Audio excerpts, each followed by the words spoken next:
Canada had some elections yesterday, and the Liberal Party in Canada has decisively won the federal election. Now, that ended nearly a decade of the Conservatives running our neighbors to the north. Now, according to reporting by the BBC, the centrist Liberal Party, and I know that sounds a little weird, like, what are you talking about? Centrist, liberal, centrist? Well, it's different in Canada. Trust me, and I'll get to some of those differences in a bit.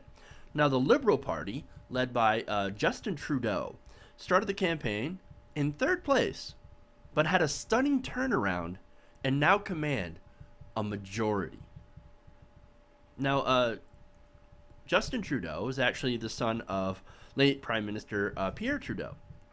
And he was saying that after he got elected, well, Canadians were voting for real change. Well, what kind of change? Well, during their campaign, the Liberal Party had actually made a few key promises.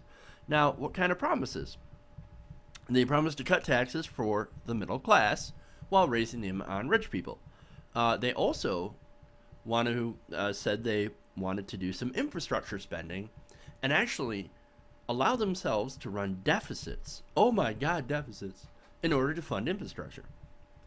They also said that they would do more to address environmental concerns over the Keystone XL pipeline. Well, I know how you would alleviate concerns. You scrap the project and invest in renewable energy. Now, I don't know if he's going to go in that direction, but that would be my advice. If you're really worried about the impact of climate change and in the environment, well, you would get rid of Keystone, because basically what they're doing in Alberta is they've got the tar sands. Tar sands is actually some of the most dirtiest fossil fuel that you can get, that you can use. And burning it is even worse than burning conventional oil.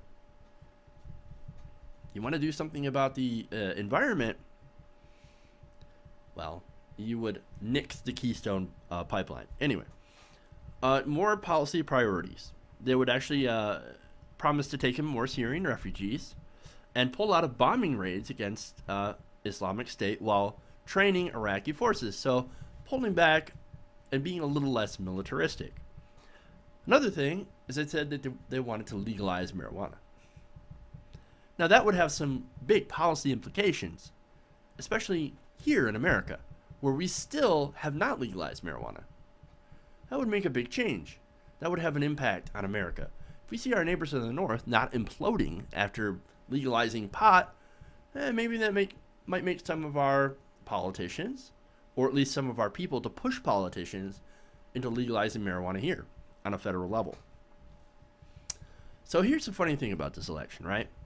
So here in our American context, we consider, liberals left-wing and our conservatives very right-wing.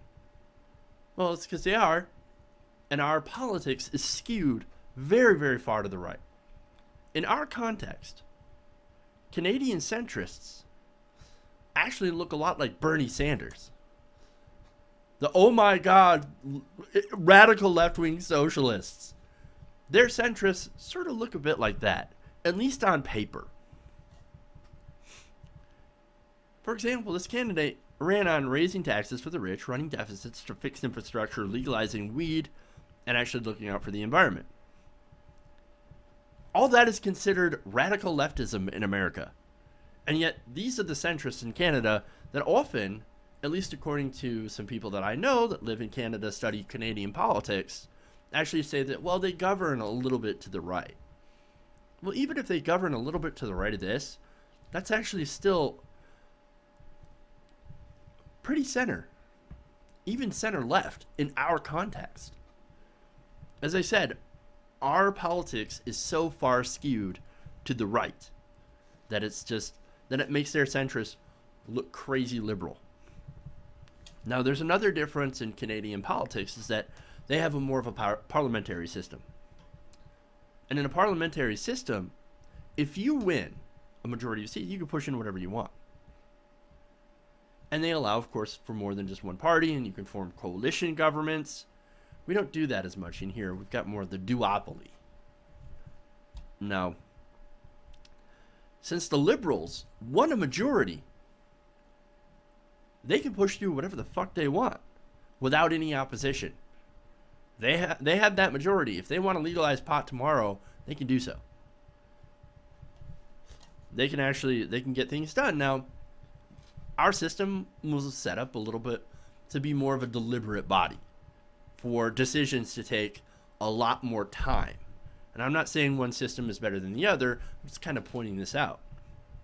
Now, so what's significant about this election is that they are returning it to the center after about 9 years of conservative Stephen Harper. Now, Stephen Harper has run some pretty questionable ads, said some pretty questionable things. It's been a little bit racist and very warmongering. So it's good to see Canadians kind of returning to normal after 9 years of Stephen Harper. It really is kind of amazing.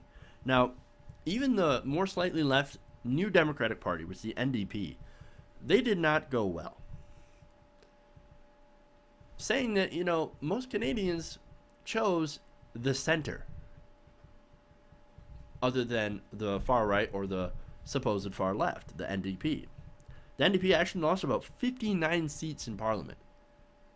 Dude, they got fucking crushed, man. Jeez. Now, this is the reaction, I think, from decades of conservative government. Now, and it seems like the Canadian people are kind of tired of that, you know. And it follows the almost impossible landslide win of not the Liberals, but the NDP in Alberta. Now, for context, Alberta, think of Texas. Alberta is the Texas of Canada. As I had mentioned, a lot of their economy is based on extracting oil and gas. And some of it's from the tar sands, and they still elected the NDP. The whole point of this, of making that comparison, shows that, well, here in America, we could actually do the same thing. If the NDP can win in Alberta, why can't the Democratic Party win in Texas?